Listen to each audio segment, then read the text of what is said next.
Welcome to another Transformers Generations review. This time we're looking at the Voyager class Skybite figure. Now this is a figure that was really highly anticipated from the fans. I was never a fan of RID, Robots in Disguise series, or the toy line. In fact, I've only ever had two figures from the entire line, and that is Optimus and Ultra Magnus. But out of all the characters that were in that series, oh, I did have Brave Maximus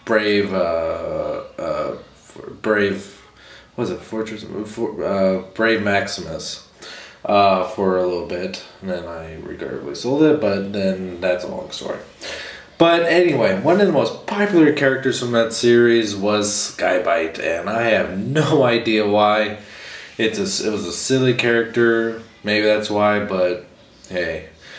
This is a completely new mold. I believe the original Skybite was a re-release of the exact same toy from Beast Wars 2 in Japan. I believe. I might be wrong about that, but I'm not 100% sure.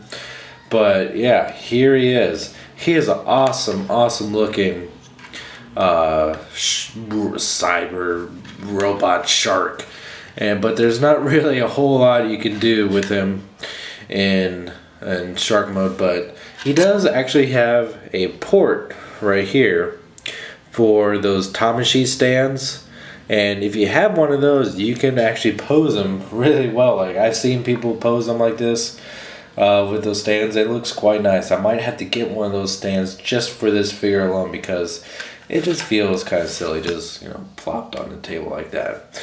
But aside from that, let's go on to the detail, and this figure is not lacking. Look at that nice painted silver detailing on the side of the shark.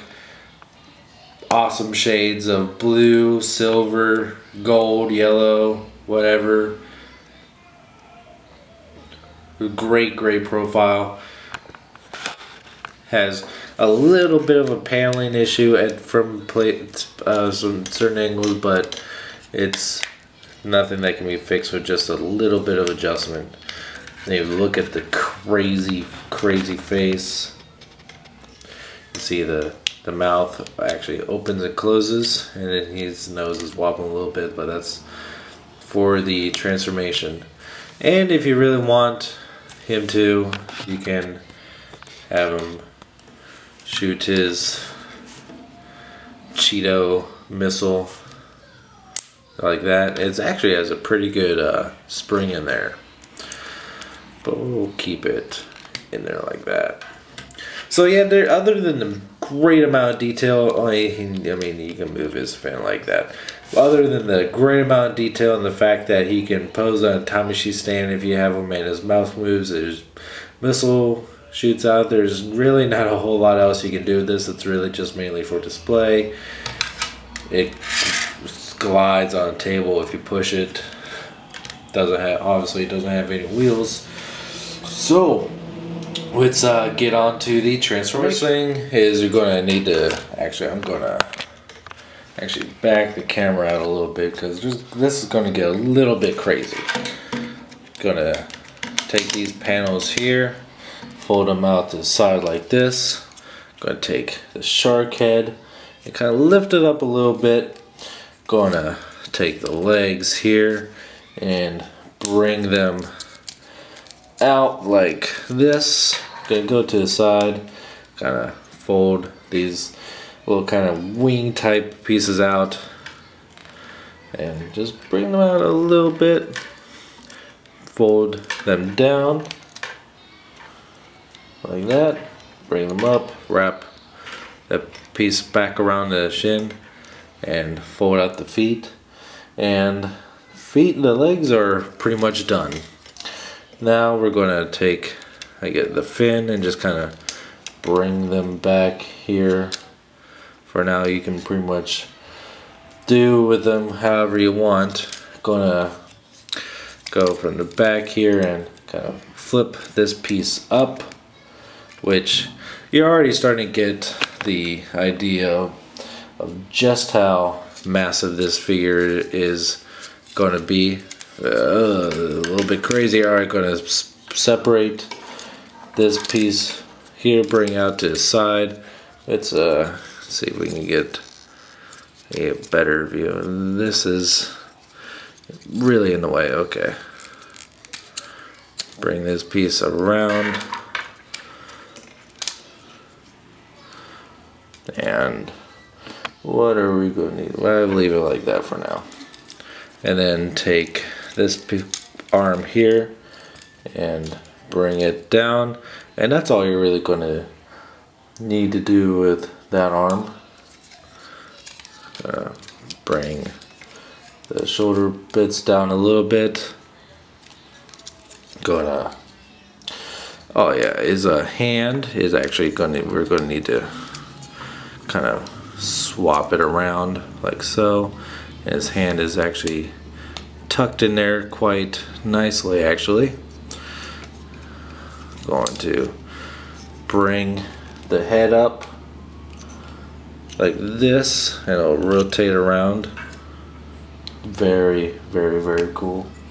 And then we're gonna flip the nose of the shark around to reveal a Predacon symbol, and that will attach to the head. And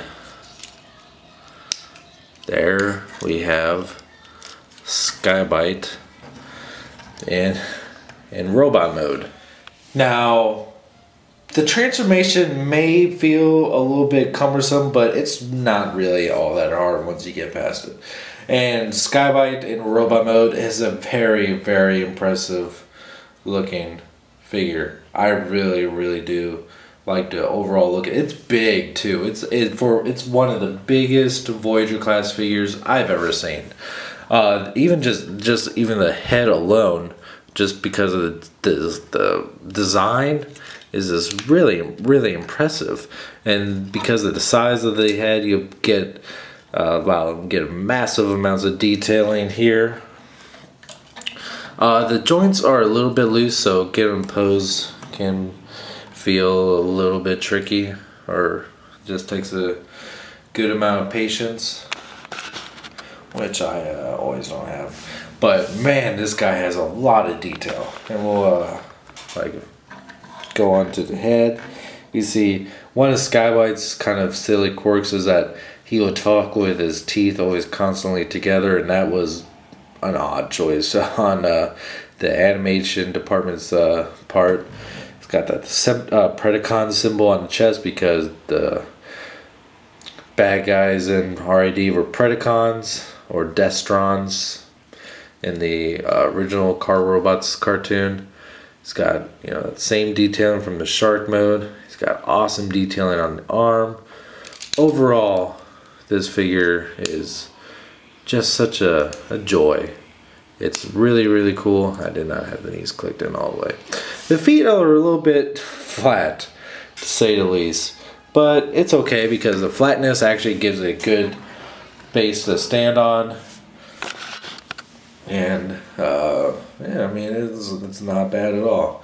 And of course it does that silly kind of Beast Wars thing where a lot of Beast Wars characters only have one hand and they'll have like a tail or a head or some other dinosaur or animal appendage as an arm. And this one of course has the tail.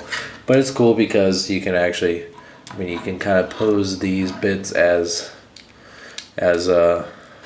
fingers, and you press the spring and it spins crazily. And of course you can shoot his Cheeto. There you go. And you can do all that. As far as articulation goes, you can, you know, turn the head, which is on a simple swivel. The shoulders are on a double hinge here, which allows for a great amount of movement. And the elbows are also on a double hinge that swivels in and out. This hand here is also on a swivel, so just due to transformation. So this arm alone has a great amount of range, and even though you can see here, the joints are a little bit on the loose side, it for the most part it sticks pretty well. It's a little bit more noticeable on this arm that the joints are a little bit loose, and has a hard time sticking with 2 poses because just the arm is really heavy. So he can do that. And his hips go in and out, and there's a swivel, an upper thigh, the knees go in, and his feet are on a swivel.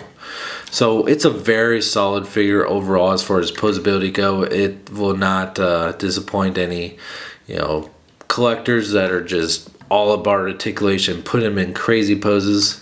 But you know, it also satisfies the people like me that just like to, you know, have him stand there and be cool looking, because he is a really cool looking figure. This is one of the few cases in Transformers, especially in the Generation / Classic, the Chug line as it's been dubbed, where I really wasn't really looking forward to the figure, but once I get them in hand, I am really happy that I got them. And the same thing happened to me with Springer and Sandstorm. I was really indifferent about whether or not to get those figures or not, but once I got them, I was really pleased with them. And this is the case. I just wish like there's a little bit more you could do with the shark mode, but I mean that's kind of nitpicky. There's a few little problems with stuff constantly bumping into each other during the transformation, so there's a little couple things that could have been worked out. I really would have liked to see a ball jointed neck, because you see he's always kind of constantly looking down, which is a bummer unless you like really get him posed like that, but then he looks like he's leaning back and it just looks like it looks kind of unnatural.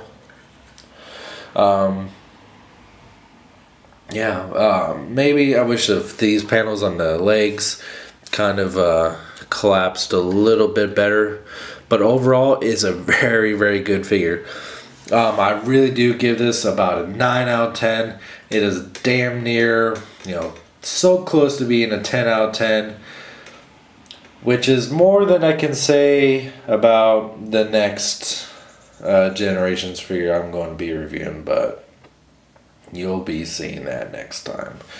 But yeah, this is a great figure. I definitely recommend people picking this up. You know, even though if you're not a huge fan of RAD like I am, if you're just a, you know, I don't really, that series is so weird to me, and I don't really like the style. The toys are okay. I mean, I know a lot of people, such as like Matrix Prime, got like 2 of all of them, a Hasbro and the card version of all of them. But for the casual, even for the casual RAD entrepreneurs such as myself, I mean, this is still a great toy. And just like kind of the cult status that Skybite has also does kind of make this worth picking up. And it's a fun toy overall. Definitely pick this up. Alright, you can follow me at Twitter at twitter.com/SSJAutobot. You can Instagram me too, SSJAutobot. And if this is the first time you've seen a video of mine, please click the subscribe button. Alright, until next time, thanks for watching.